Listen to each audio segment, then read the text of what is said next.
Everybody, मैं doctor Vikram मस्कर हूं, एक घुटने और कंधे का विशेषज्ञ नई दिल्ली इंडिया से। और इस वीडियो में हम बात करने वाले हैं, आपने सही समझा, इसके बारे में।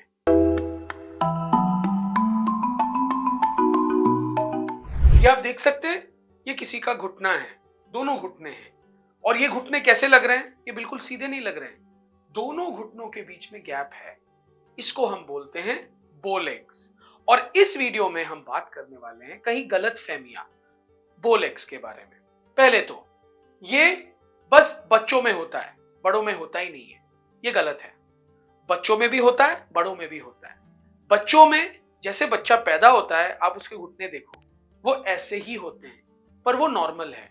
जैसे बच्चा 3-4 साल की तरफ जाता है तो वो ऑटोमेटिकली सीधा होता है और फिर उल्टे डायरेक्शन में तिरछा हो जाता है, मतलब नॉक नीज। फिर धीरे धीरे से 6-7 साल की उम्र तक वो बिल्कुल सीधे हो जाते हैं। पर अगर बच्चों में कोई प्रॉब्लम हो, हड्डियां मुलायम हो, उनमें विटामिन डी डेफिशिएंसी हो, कमी हो, तो ये मुलायम हड्डियों की वजह से घुटने तिरछे रह जाते हैं। अगर इनकी ट्रीटमेंट सही टाइम पे ना हो, विटामिन डी की सप्लीमेंटेशन ना हो, तो जब ये बड़े भी हो जाते हैं तो ये ऐसे ही रहते हैं। कई लोगों में ये पैदाइशी होता है, ये जेनेटिक होता है। अगर आपके मम्मी पापा में हो तो आप में भी ये हो सकता है। थोड़ा बहुत तिरछापन 1 या 2 डिग्री, इसे हम नॉर्मल मानते हैं, पर 1 या 2 डिग्री से ज्यादा हो तो फिर ये आप में प्रॉब्लम क्रिएट कर सकता है। बच्चों में तो हमने बात कर ली कि जैसे ये बच्चे बड़े होते हैं, अगर कोई प्रॉब्लम ना हो, बस एक नॉर्मल नेचुरल प्रोसेस हो, तो ये अपने आप ठीक हो जाता है। पर बड़ों में सीमेंट सेट हो चुकी है, मतलब हड्डी जो है वो मजबूत हो चुकी है। कुछ भी आप स्टिक इत्यादि लगाओगे उसके आगे पीछे, तो आप पिलर को सीधा नहीं कर सकते, क्योंकि पिलर मुलायम नहीं है, सीमेंट गीली नहीं है। जैसे सीमेंट सेट हो जाती है, हड्डियां सेट हो जाती है, तो उनका जो शेप है वो आप चेंज नहीं कर सकते, तो ये ऑटोमेटिकली ठीक नहीं होता, ये बस बढ़ेगा। क्योंकि बदन का वजन एक तरफा पड़ने की वजह से तिरछापन जो है वो बढ़ता है, क्योंकि आर्थराइटिस या घुटना जो है वो घिसने लग जाता है। नाउ ये हुआ आपका नॉर्मल घुटना, ठीक है। तो घुटना 2 हड्डियों से बनता है, जांघ की हड्डी जो ये वाली है, और ये है पैर की हड्डी, और ये है आपका घुटना, ठीक है ना। अगर हम कूल्हे का सेंटर ले और हम एडी का सेंटर लें और एक सीधा लाइन ड्रॉ करें इन दोनों को अटैच करने के लिए, तो आप देख सकते हो ये लाइन जो है ये घुटने के बीचों बीच जाता है। इसको बोलते हैं नॉर्मल अलाइनमेंट।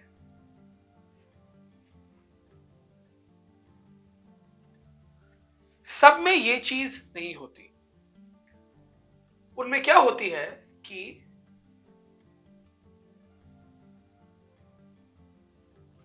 बदन का वजन बीचों बीच नहीं जाता, कभी कभी यहां की तरफ जाता है या कभी कभी यहां की तरफ जाता है। जब ये अंदर की तरफ जाता है तो हम उसे बोलते हैं बो लेग्स।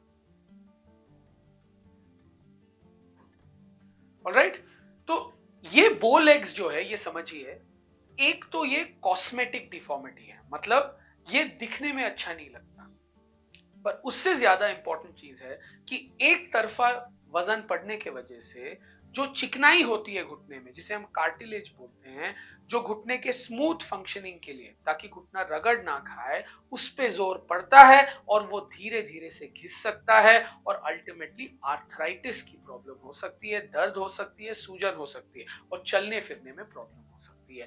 तो इसको सही टाइम पे ठीक करना बहुत इंपॉर्टेंट है, ताकि आप आर्थराइटिस से बच सको।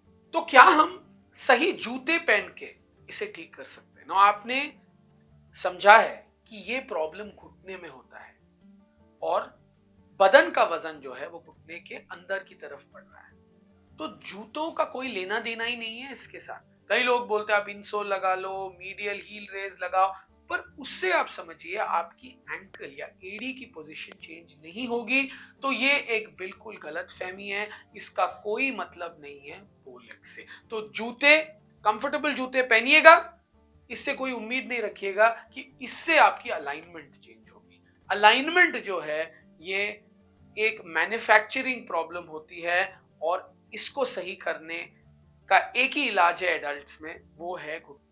तो क्या बो लेग्स बस विटामिन डी की कमी की वजह से होती है? नहीं, विटामिन डी की कमी सबसे इंपॉर्टेंट फैक्टर होता है जिसकी वजह से बो लेग्स होता है। पर ये एक ही फैक्टर नहीं है, अलग फैक्टर्स भी हो सकते हैं। जैसे बचपन में चोट, अगर पैर की हड्डी या जांग की हड्डी में चोट आए, ये टेढ़ी हो जाए, तब भी बो लेग्स हो सकते हैं। कहीं ऐसे कंडीशंस होते हैं, कंजेनाइटल कंडीशन, पैदाइशी प्रॉब्लम्स, जैसे ब्लाउन्स डिजीज एक्सेट्रा, जिसमें पैदाइशी हड्डियां जो है ये तिरछी होती हैं। तीसरी, कई लोगों की हड्डियां बहुत मुलायम होती है, जैसे कई कंडीशन जहां फ्रीक्वेंट फ्रैक्चर्स होती है, जैसे ऑस्टियोजेनेसिस इम्परफेक्टा, जब हड्डियां मुलायम होने की वजह से उनकी शेप चेंज हो जाती है आसानी से और बो लेग्स हो जाता है। और चौथा और मोस्ट इंपॉर्टेंट कारण है जेनेटिक्स। अगर आपके मम्मी पापा में हो, आप में हो, तो आपके बच्चे में भी हो सकता है, क्योंकि ये हमने हमारे जीन्स के अंदर होती है। आखिरी गलतफहमी, एक्सरसाइज बो लेग्स को और खराब कर सकती है, ये गलत है। याद रखिएगा, अगर घुटने भी टेढ़ी हो तो हम अपना वेट को संतुलित करके और अपने मांसपेशियों को मजबूत करके, हमारे कॉम्पेंसेटरी मैकेनिज्म्स को मजबूत करके हम एक प्रॉब्लम से भी जूझ सकते हैं। भगवान आपको एक ही अंग नहीं देता और बोलता है कि सारा इसी पे निर्भर है, नहीं, आपको और भी अंग देते हैं जो इनका सहायता कर सकते हैं और आपको काफी हद तक इससे कोप करने की एबिलिटी दे सकते हैं। और उसमें मसल स्ट्रेंथनिंग बहुत इंपॉर्टेंट है और स्ट्रेंथनिंग करने के लिए एक्सरसाइज करना अनिवार्य है। एक्सरसाइज जो है, जो आपको अवॉइड करना चाहिए अगर आपका बहुत ज्यादा तिरछा है, वो है इंपैक्ट एक्सरसाइजेस, जैसे कूदना, स्किपिंग एक्सेट्रा।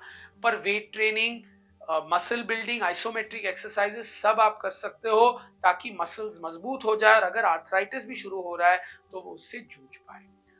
इसके अलावा वेट कम करना बहुत इंपॉर्टेंट है और एक्सरसाइज से ही वेट कम होता है। और exercise is important if not more important in people with बो लेग्स। मुझे उम्मीद है आपको इस वीडियो के द्वारा काफी गलत फहमियों के बारे में पता चल गया है, बो लेग्स के बारे में पता चल गया है। अगर आपको मेरा वीडियो पसंद है, please like and subscribe to my channel, please follow me on YouTube and please put in your comments. Thank you.